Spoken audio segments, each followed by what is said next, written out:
Hi, dream it believe it do it വീഡിയോയിലേക്ക് എല്ലാവർക്കും സ്വാഗതം. മോട്ടിവേഷണൽ ടിപ്സ് ആൻഡ് ഫോർമുലാസ് ആണ് നമ്മൾ ഷെയർ ചെയ്തുകൊണ്ടിരിക്കുന്നത്. ഇത്തരം വീഡിയോ ലഭിക്കാൻ ഈ ചാനൽ സബ്സ്ക്രൈബ് ചെയ്യുക, ആവശ്യക്കാരിലേക്ക് ഷെയർ ചെയ്യുക. ഇന്ന് നമുക്കൊരു പുതിയ ടിപ്സുമായി കടന്നു വരാം. വിദേശ രാഷ്ട്രത്തിലുള്ള ഒരു മൾട്ടിനാഷണൽ കമ്പനിയുടെ വിവിധ രാജ്യങ്ങളിലെ എംപ്ലോയീസിനെ വിളിച്ചുകൊണ്ട് ആസ്ഥാനമായ സ്ഥലത്ത് ഫാക്ടറിയിൽ വെച്ച് ഡയറക്ടർ തൊഴിലാളികൾക്ക് മോട്ടിവേഷൻ നൽകുന്ന ഒരു ക്ലാസ്സാണ്.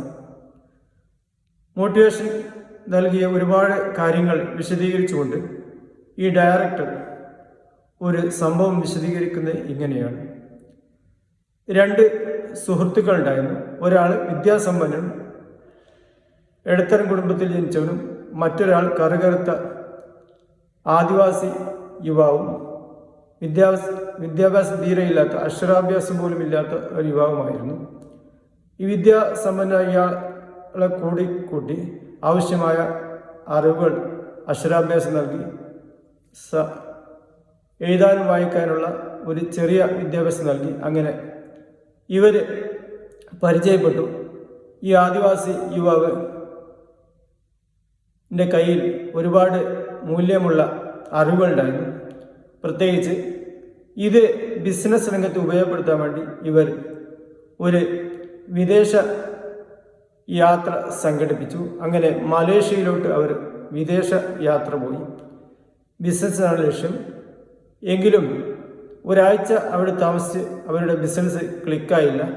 അവർ തിരിച്ച് നാട്ടിലേക്ക് പോകാൻ ഇവരുടെ ടിക്കറ്റ് സിംഗപ്പൂർ എയർപോർട്ടിൽ നിന്നാണ്. അതുവരെ ബസ്സിൽ വരണം. അങ്ങനെ ബസ്സിൽ കയറിയിരുന്നു. അങ്ങനെ രാത്രി ഏകദേശം വെളുപ്പാങ്കാലത്ത് മലേഷ്യയുടെ എംബസിക്ക് മുമ്പിൽ ബസ് ഹാൾട്ടാക്കി. അവിടെ ചെക്കിംഗ് ആണ്. ഈ ചെക്കിങ്ങിന് സമയത്ത് വിദ്യാസമ്പന്നമായ യുവാവ് ക്യൂവിൻ്റെ മുന്നിലായിരുന്നു. ഈ മനുഷ്യൻ ക്യൂവിൻ്റെ വളരെ പിറകിലായിരുന്നു. ഏതായാലും ചെക്കിംഗ് കഴിഞ്ഞു.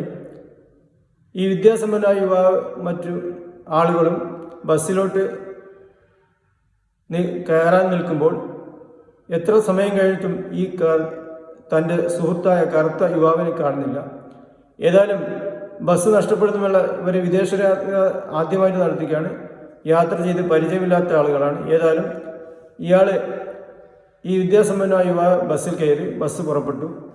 ഇയാൾ സിംഗപ്പൂരിൽ നിന്ന് തൻ്റെ നാട്ടിലോട്ട് യാത്ര തിരിച്ചു. ഈ യുവാവ്, കറുത്ത യുവാവ്, ഇവനോട് എംബസി ഉദ്യോഗസ്ഥന്മാർ പല ചോദ്യങ്ങൾ ചോദിച്ചു. പക്ഷെ ഇയാൾക്ക് മനസ്സിലാക്കാൻ സാധിച്ചില്ല. അങ്ങനെ ഇയാളെ ഒരു ഇരുട്ടറയിലോട്ട് തള്ളി. അങ്ങനെ ഒരു ഇരുട്ടറയിൽ പ്രവേശിച്ച് ഇയാൾ ഒരു ഊടുവഴിയിലൂടെ ചെന്നപ്പെട്ടത് ഒരു പാർക്കിലാണ്. ആ പാർക്കിൽ വിഷമിച്ചു കൊണ്ടിരിക്കുമ്പോൾ അദ്ദേഹത്തെ ഒരു മനുഷ്യൻ സമീപിക്കുകയാണ്. എന്തിനാണ് സമീപിച്ചത് ഇയാൾക്കറിയില്ല. അങ്ങനെ ഇയാൾ പിന്നെ കാണുന്ന ഇയാൾ ഒരു വിശാലമായ ഒരു ഗവേഷണ സ്ഥലത്താണ് എത്തിപ്പെട്ടത്. അവിടുന്ന് ഇയാൾക്ക് ബോധം വന്നു. പക്ഷെ ഈ ബോധം വന്ന വിവരം ഇയാളെ കൊണ്ടുപോയ ആളുകൾക്ക് അറിയില്ല. ഇവരുടെ ഉദ്ദേശം എന്താണോ ഗവേഷണം നടത്തി കണ്ടുപിടിക്കുക എന്നൊന്നും അറിയില്ല.